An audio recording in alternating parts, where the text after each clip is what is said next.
The WTO says the EU can now impose tariffs on 4 billion euros of US exports. This in retaliation to the subsidies the US gave to Boeing.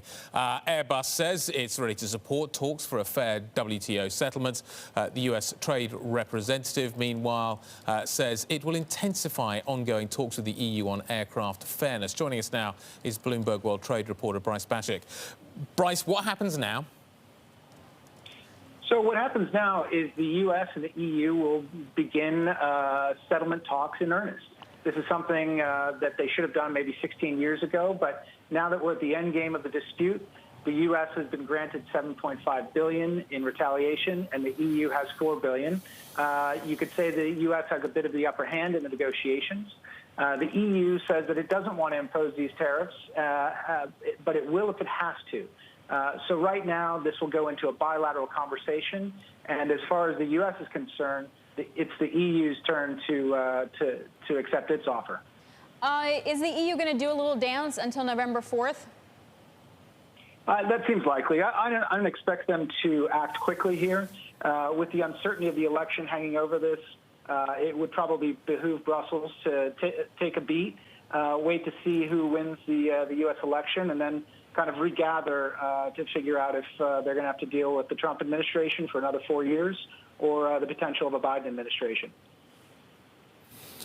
As we push forward into the sort of the next generation of aircraft and engines, it's clearly going to be very expensive for aircraft makers, the OEMs, to make this leap.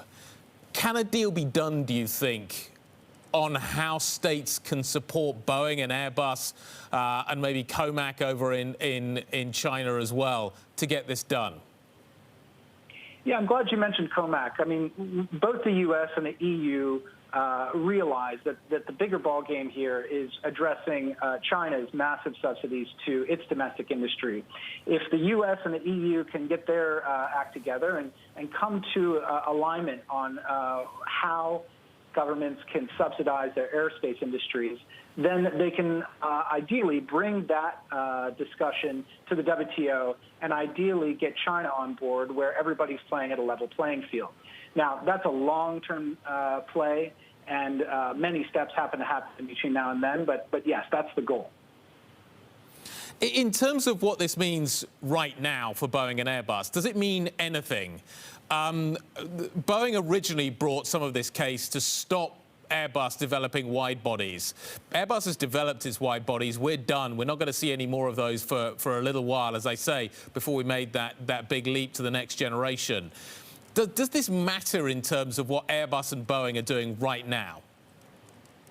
It's a good point. This dispute, which, again, is 16 years old, is largely a relic of a bygone era. The EU doesn't even produce or doesn't have any plans to produce new A380s. And at this moment in the coronavirus pandemic, both the EU and the U.S. have struggling aerospace industries. This is a good time to kind of regather and talk about what the future holds for the transatlantic alliance with respect to airspace.